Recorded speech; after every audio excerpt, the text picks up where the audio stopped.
تحریر فرمایا ہے کہ بیرون ملک مقیم لوگوں کے حوالے سے سوال ہے کہ کن معاملات میں یہاں کے قانون کی پیروی کرنی چاہیے۔ اگر کوئی قانون مذہب سے متصادم ہو تو کیا اس پر عمل ضروری ہے؟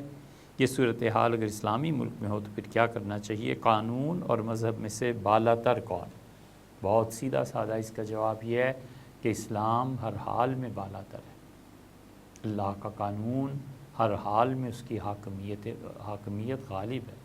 حاکم اعلیٰ اللہ ہے اور اللہ ہی کی اس کے بندوں پر حکومت نافذ ہے۔ وحی کے ذریعے جو قوانین ثابت شدہ ہیں یا اجتہاد کے ذریعے ان کی پابندی کرنی چاہیے۔ وحی کو کسی بھی ملک کے قوانین کے تحت نہیں کیا جا سکتا۔ اللہ اپنے بندوں کے لیے جتنے احکامات اور اللہ جتنا کچھ جانتا ہے جو اس نے نازل فرمائے ہیں اور کوئی نہیں جانتا۔ اور دوسری بات یہ ہے کہ بالعموم جو قوانین دنیا میں بنائے جاتے ہیں وہ لوگوں کی راحت اور آرام کے لیے ہی بنائے جاتے ہیں، اور اسلام بہت سے قوانین کو لوگوں پر چھوڑ دیتا ہے۔ وہ کہتا ہے اپنے ملک کو دیکھو، اپنے حالات کو دیکھو، اور اس میں جو شریعت کی مزاج اور روح ہے اس کے مطابق کام کرو، اور اس میں کوئی گناہ کا عنصر نہیں شامل ہونا چاہیے۔ مثلاً ایک ملک میں اگر اس بات کی پابندی ہے کہ وہاں پر جتنی دیر بھی سرخ بتی رہے گی اتنی دیر کھڑا ہونا ہے تو کھڑا ہونا چاہیے۔ شریعت سے یہ قانون کیسے متصادم ہو سکتا ہے؟ اسی طرح ایک ملک میں وراثت کا قانون ہے تو وراثت کی جزیات میں تو اختلاف ہو سکتا ہے، لیکن نفس وراثت ہی کو نہ ماننا یہ اسلام کے بھی خلاف ہے اور اس ملک کے قانون کے بھی خلاف ہے۔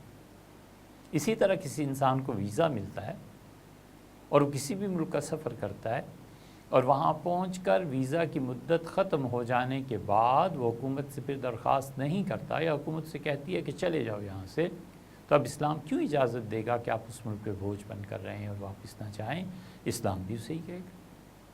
اور تیسری بات یہ ہے کہ جب بھی قوانین کسی بھی جگہ کے اسلام سے متصادم ہوں تو پہلے زمانوں میں یہ تھی کہ ہجرت کر جاتے تھے لوگ، وہ اس ملک میں رہتے ہی نہیں تھے۔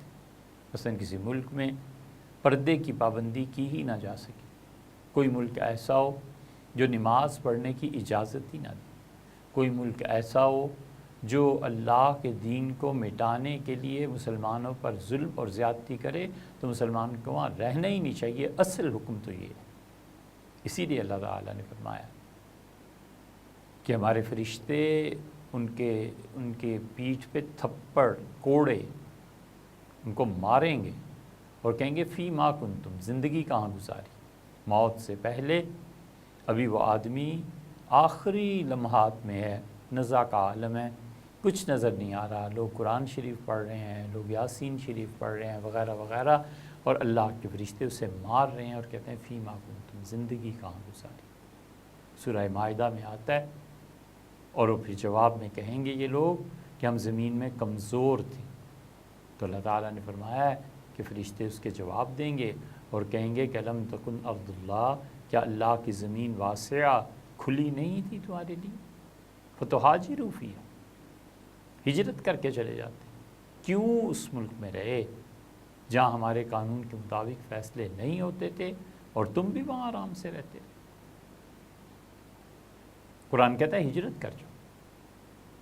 کسی ملک میں فرض کیجئے جبراً وہ لوگوں کو پورک کھلانے لگے، سور کا گوشت کھلانے لگے، تو کون کہے گا کہ یہاں ضرور رہو؟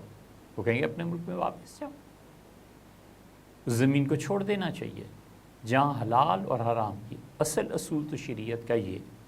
باقی رہ گئی پھر بات انسانوں کی مجبوری کی، کہ اگر اپنے ملک میں جاتا ہے کوئی اس کا پرسان حال نہیں، وہ سمجھتا ہے کہ وہاں بھوک سے مر جانے والی بات ہے، وہ سمجھتا ہے کہ اس کی اولاد برباد اور خراب ہو جائے گی، تو اس صورت میں حد الوسع جہاں تک ہو سکے اس ملک کے اس قانون کی جو شریعت سے براہ راست ٹکراتا ہے اس سے بچنے کی کوشش بھی کرنی چاہیے، لیکن مجھ کو ہجرت کر نہیں سکتا، جا نہیں سکتا، زندگی اور موت کے مسائل میں مبتلا ہو سکتا ہے، تو وہاں پر احتیاط کرنی چاہیے۔